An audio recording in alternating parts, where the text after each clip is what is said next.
The hearing room was a powder keg, primed to explode. A hushed anticipation gripped the chamber as Representative Jasmine Crockett stood behind her microphone, her eyes burning with a fury so controlled, so precise, it seemed to radiate through the very air. Every seat was filled, every camera trained on her, and every ear attuned to the tension that crackled like static before a storm.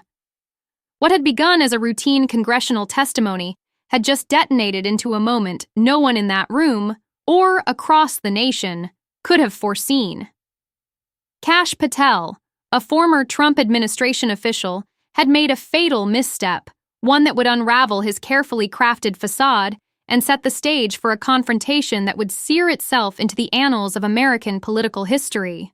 With a smirk that dripped with condescension, caught by every lens in the room, he had dared to mock Crockett's qualifications, attempting to sidestep the damning evidence she was wielding like a blade. That single, arrogant miscalculation ignited a firestorm. Within moments, phones in the press gallery buzzed furiously, social media erupted in a frenzy of notifications, and a nation watched, riveted. This was no longer just a hearing. This was a defining clash, a raw, unfiltered demonstration of what happens when arrogance underestimates a force of unyielding truth. To grasp the sheer magnitude of what unfolded that morning, you must first understand the two titans who collided in that room and why their confrontation carried such seismic weight. Jasmine Crockett was no ordinary legislator. A civil rights attorney from Dallas, she had clawed her way to Congress through years of relentless battles in courtrooms across Texas. Her legal prowess was not merely impressive, it was a force of nature. She had argued cases before federal appeals courts, secured multi-million-dollar settlements against corporate giants, and earned accolades from the American Bar Association for her fierce advocacy. When she arrived in Washington, she brought a prosecutor's mindset, sexism, and the media mindset, sharp, methodical, and unforgiving, that made seasoned politicians tremble. She prepared for every hearing with the precision of a surgeon, her questions honed to cut through evasion and bluster. To underestimate her was to court disaster. Kash Patel, by contrast, was a different breed entirely. A political operative forged in the crucible of the Trump administration, he thrived on controversy and confrontation. His career was a tapestry of bold moves and calculated risks, marked by a reliance on deflection, media manipulation, and a swaggering confidence that had carried him through countless high-stakes hearings. He entered the room that morning armed with his usual arsenal of bravado, expecting to dominate the narrative through sheer force of personality rather than substantive answers. But he was about to meet his match in a way he could never have anticipated. The stage was set for a clash of epic proportions, a battle between meticulous preparation and reckless hubris, between respect for democratic institutions and a cavalier disregard for their sanctity. The hearing began at precisely 9 a.m., with Chairman Williams calling the session to order. Early exchanges followed a predictable rhythm. Committee members posed standard questions about document handling procedures and communication protocols, while Patel delivered polished, evasive responses that revealed little. Crockett, seated quietly, observed him with the intensity of a predator sizing up its prey. She noted his tendency to dodge specifics, his long-winded answers that consumed precious time, and the growing arrogance in his demeanor as he believed he was outmaneuvering his questioners. She waited, her notes meticulously organized, her strategy airtight. When her moment arrived, Crockett adjusted her microphone with a deliberate calm that belied the storm she was about to unleash. Her first question was deceptively simple, probing Patel's role in document classification procedures during his tenure. He responded with his trademark deflection, suggesting the topic was too complex for public discourse, citing operational security with a practiced air of authority. But Crockett was not here to play games. She pressed forward, unveiling her first piece of evidence, a series of declassified emails that directly contradicted Patel's earlier testimony. These weren't just documents. They were daggers, each one meticulously authenticated, piercingly relevant, and devastatingly precise. The emails revealed clear violations of established protocols and hinted at deliberate attempts to bypass oversight mechanisms. The room's atmosphere shifted, a palpable tension rising as spectators sensed the ground moving beneath them. Patel's composure faltered. His polished deflections gave way to defensive justifications, his tone sharpening as he questioned the email's origins and implied they were misconstrued. But Crockett was relentless. She introduced document after document, each building a fortress of evidence that exposed a pattern of systematic protocol violations. The chamber grew quieter, the weight of her preparation pressing down on every soul present. Observers began to whisper, realizing they were witnessing not just a hearing, but a masterclass in accountability. Then came the pivotal moment, a classified memo, specially declassified for this hearing, that would become the fulcrum of the entire confrontation. This document was a bombshell, containing Patel's own words admitting that certain actions violated protocols, but were necessary for political expediency. It was irrefutable, a smoking gun that shredded his testimony and laid bare his contradictions. The room held its breath, the silence so thick it felt like a physical presence. Faced with this undeniable proof, Patel made a catastrophic error.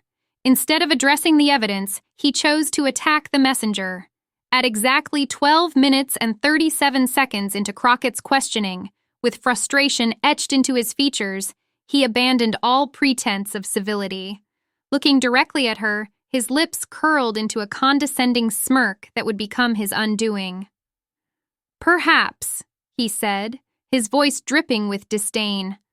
"Someone with your limited experience in national security matters might not fully grasp the complexities of intelligence operations."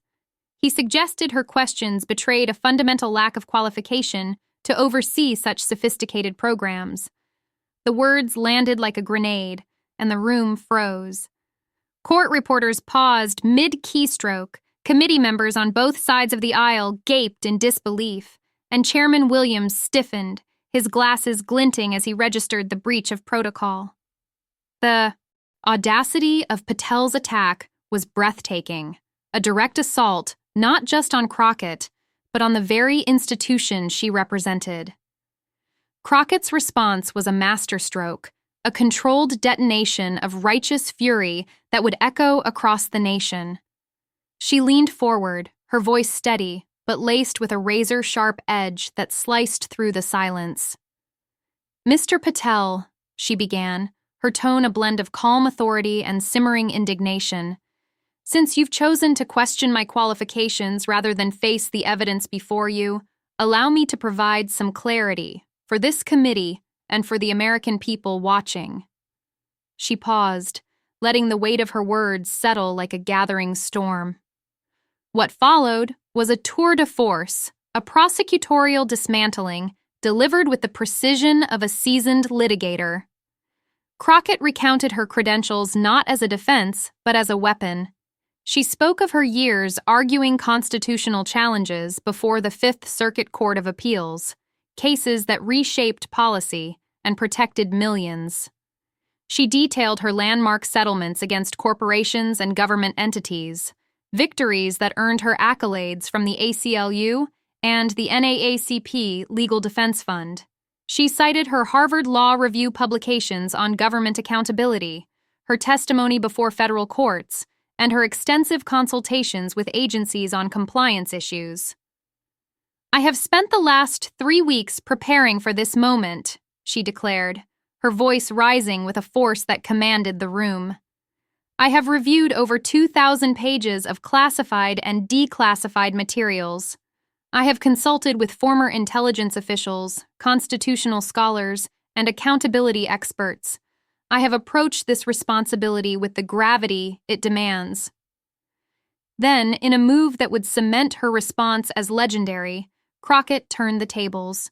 She shifted from defending her qualifications to exposing Patel's lack thereof. Consulting her notes with a flourish that was both theatrical and devastating, she laid bare his record. Your resume, Mr. Patel, reveals a pattern of political appointments, not merit-based advancement, she said, her words cutting like a scalpel. Your government service is littered with controversy.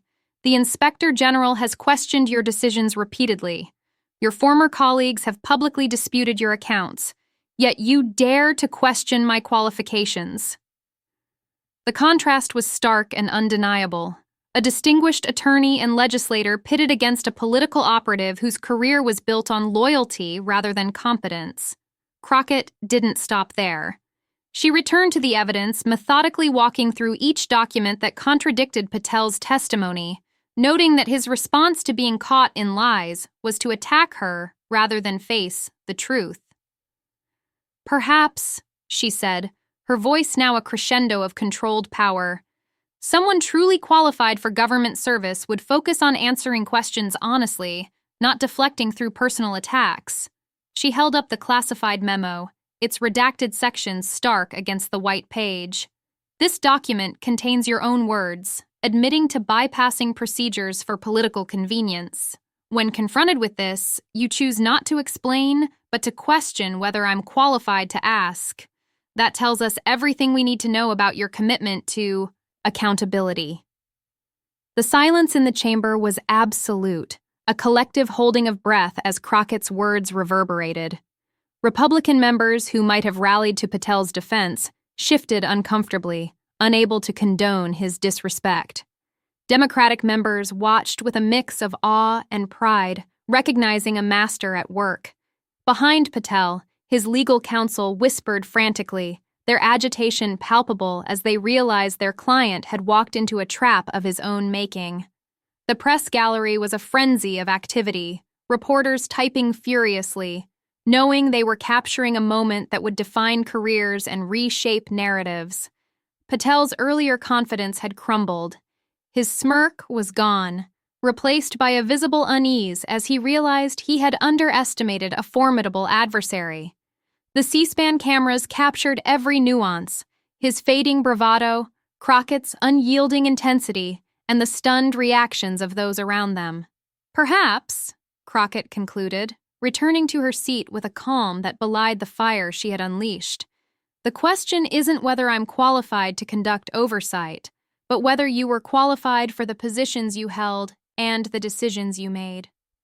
The silence that followed was deafening, broken only when Chairman Williams called for a brief recess. But the damage was done, and it was irreparable. Within minutes, the confrontation was everywhere. Clips of Crockett's response flooded social media, trending across platforms as viewers marveled at her precision and Patel's unraveling. A hashtag, born organically from the public's reaction, surged to millions of mentions within hours. News networks interrupted their broadcasts to air the exchange, with analysts struggling to find parallels for such a decisive moment. CNN convened constitutional scholars, MSNBC brought in former judges, and even Fox News acknowledged the breach of decorum, though they framed it as a lapse in civility. The consensus was unanimous. This was a historic moment, a triumph of preparation over posturing.